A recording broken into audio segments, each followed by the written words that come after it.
Hi everyone, welcome to day 2 of 5 days to crow. Today we'll be opening up our hips and our upper back here. So let's get started.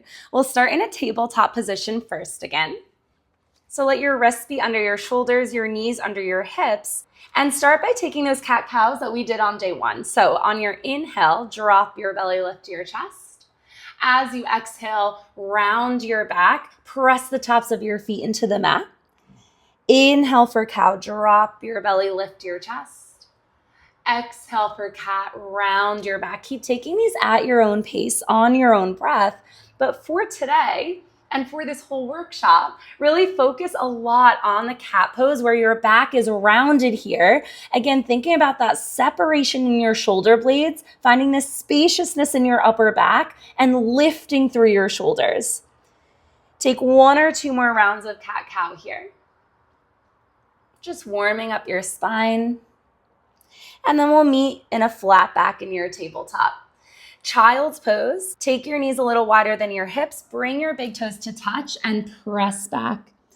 Think about rounding your back. And as you round your back, bring yourself forward back into that tabletop. Then cow your back, so arch your back and press your hips back into that child's pose. Kind of variation, not a full child's pose here. Round your back as you come forward and then cow your back as you come back. So taking these waves in this forward and back direction, again, really warming up your spine, practicing this rounding of your spine, and again, lifting through your shoulder blades, creating a little bit more space in your upper back with each movement here.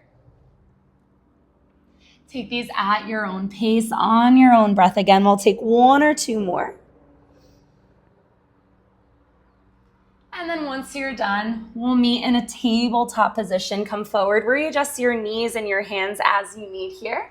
Take your hands up about a handprint, tuck your toes underneath you, and press your hips up and back, downward facing dog. Just pedal out your ankles and heels here.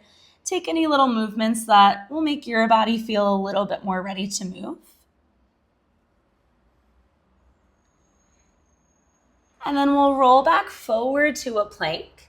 Like we did in day 1, think about this wrist activation, grabbing the mat with your fingertips and letting that help you lift through your shoulders.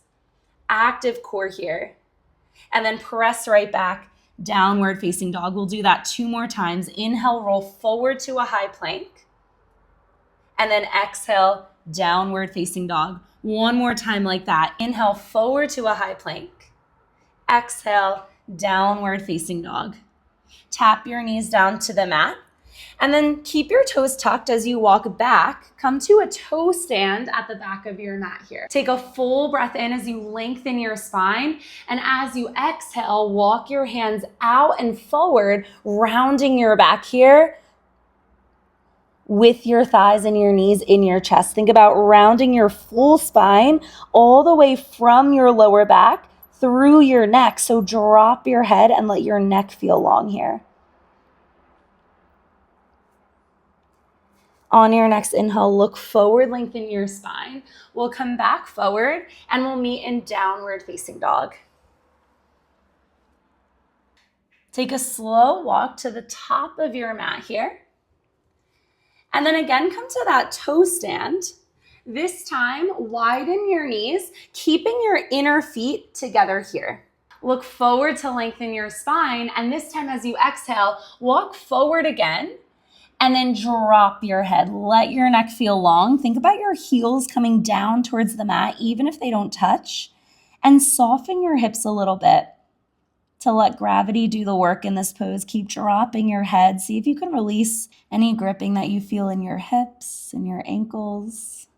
In your neck. On your next inhale, look forward, lengthen your spine, and walk your hands in as you take your knees together. You're in this toe stand now where your belly is on your thighs. See if you can keep that contact of your belly and your thighs as you move into Uttanasana, a standing forward fold. So straighten your legs, lower your head down to the mat. and keep that contact as much as you can here. Again, drop your head, let your neck feel long, feel the spaciousness in your upper back by taking your tented fingertips beside you, whether that's on the mat or on blocks here, or on the backs of your calves. Wherever you are, take your elbows out towards the side to widen your upper back here. With every exhale, maybe you find a little bit more space to fold.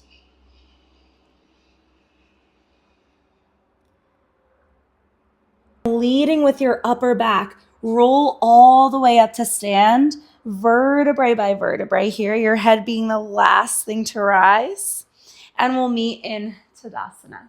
If you're not at the top of your mat, take a few steps forward so that you are. Inhale your fingertips up towards the ceiling. Exhale as you dive and fold over your legs.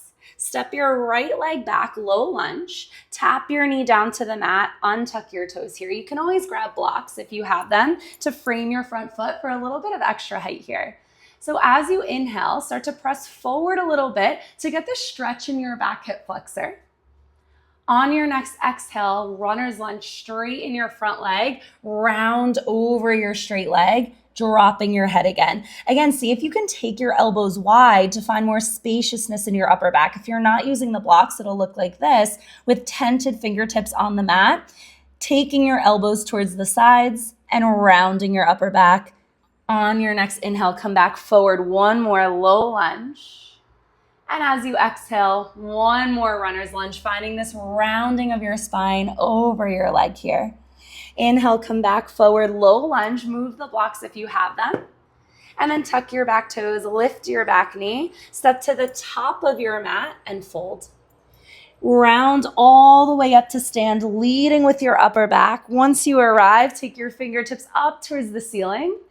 And then exhale, dive and fold over your legs. This time, step your left leg back, low lunge. Tap your knee down to the mat, untuck your toes. Grab those blocks if you did so on the other side. And then press forward a little bit. Again, getting the stretch in your back hip flexor. On your next exhale, runner's lunge, straighten and fold over your leg. Focus on lengthening your spine here, rounding your spine, and widening your upper back by pulling your elbows out towards the sides. On your next inhale, come back forward, low lunge.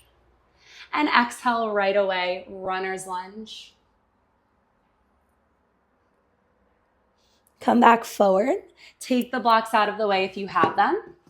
Tuck your back toes, lift your back knee. This time, step back, downward facing dog.